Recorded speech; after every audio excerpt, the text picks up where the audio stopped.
Dictation शुरू होगी 5 second बाद। एक समाचार पत्र में यह समाचार पढ़ा कि आगरे के निकट रायभा नामक गांव में किसी महिला के अंतिम संस्कार को बाधित किया गया विराम। कारण बताया कि वह महिला दूसरी जाति की थी विराम। इसे पढ़ा तो हृदय को बड़ा दुख हुआ विराम। क्या हम जातिवाद के गड्ढे में इतने गहरे तक गिर गए हैं? हमारी बुद्धि इतनी अमानवीय हो गई है कि हम मनुष्य को मनुष्य के रूप में नहीं देख पाते। प्रश्नवाचक पैरा। कितने दुख की बात है कि मृत्यु जैसे करुणामय अवसर पर भी हम इतने निर्दयी कैसे हो जाते हैं कि किसी के अंतिम संस्कार पर भी जातिवादी बखेड़ा खड़ा कर देते हैं। विराम पैरा। मैं 2 वर्ष जोधपुर रहा। वहाँ मैंने देखा कि सभी जाति वालों के शमशान अलग अलग बने हुए थे। विराम। उन्हें देखकर सहसा मेरे हृदय से निकला हाय विस्मयादिबोधक। जिस देश के लोग मरने के बाद भी एक नहीं हो सकते, जिनको अंतिम संस्कार के लिए भी जातीयता चाहिए, वह देश कभी सुखी रहने, स्वतंत्र होने और सभ्य कहलाने के योग्य नहीं हो सकता। विराम। जिन्हें पता नहीं कि जाति शब्द का अर्थ क्या होता है। प्रश्नवाचक। जो जाति को परिभाषित नहीं कर सकते, वे जाति गौरव के ऐसे झंडा बरदार बने हुए हैं कि अपनी कथित और कल्पित जाति के बाहर किसी को अपने बराबर मानने को तैयार ही नहीं हैं। विराम पैरा। वैसे इसके लिए पंडित कहलाने वाले ही सबसे बड़े दोषी हैं। विराम। यह जातिवाद का बखेड़ा पंडितों ने ही स्वार्थवश खड़ा किया है। विराम। हमारे प्राचीन शास्त्रों में सामाजिक संरचना की दृष्टि से वर्ण व्यवस्था तो है, जाति प्रथा तो नाम मात्र को भी नहीं है। विराम। वर्ण व्यवस्था एक व्यवस्था है, उसके नियम सिद्धांत हैं। विराम। वर्ण व्यवस्था गुण कर्म स्वभाव के अनुसार कार्य निर्धारण से अधिक कुछ भी नहीं। विराम। वर्ण व्यवस्था में किसी के साथ किसी प्रकार का भेदभाव नहीं है। विराम। महाभारत के शांति पर्व में स्पष्ट लिखा है, न विशेषः अस्ति वर्णानां। विराम। अर्थात चारों वर्णों में कोई किसी प्रकार की विशेषता नहीं होती, किसी प्रकार छोटे बड़े का भेद नहीं होता। विराम पैरा।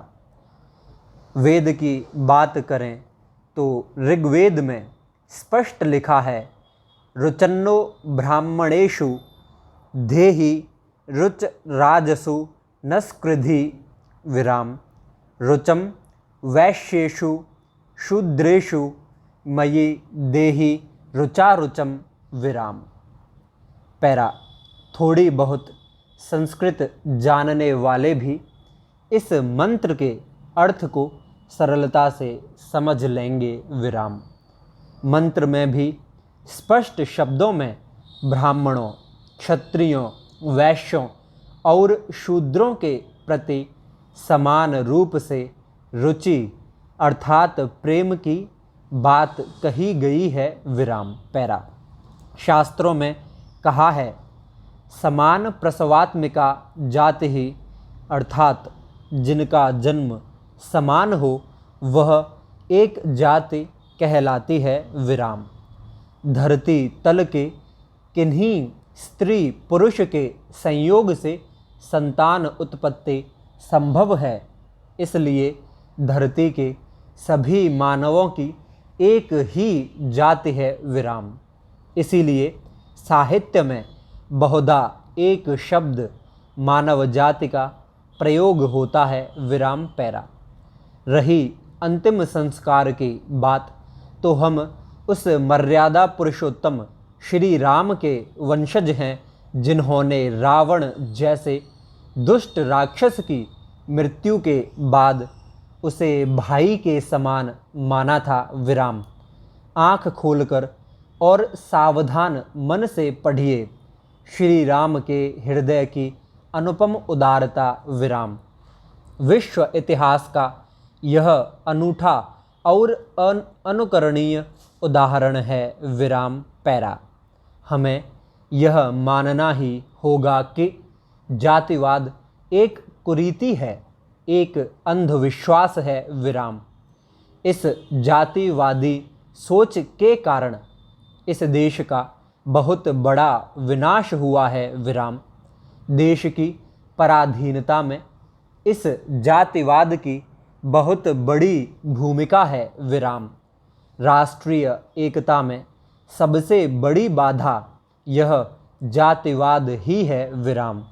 इस जातिवादी मानसिकता के दुष्परिणामों से पीड़ित होकर ही दिनकर जी ने लिखा था, जब तक है यह अलगाव समाज सड़ेगा विराम, कैसे होकर के एक ये देश लड़ेगा प्रश्नवाचक पैरा।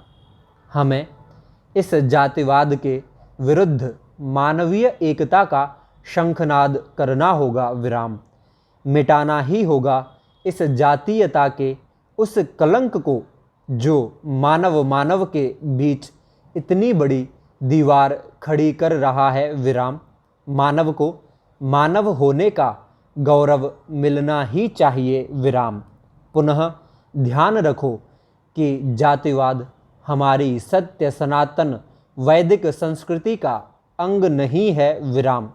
यह एक ज्ञान घोटाला है विराम। घोटाला किसी प्रकार का हो, वह जनता के लिए सदा घाटे का सौदा ही रहा है विराम।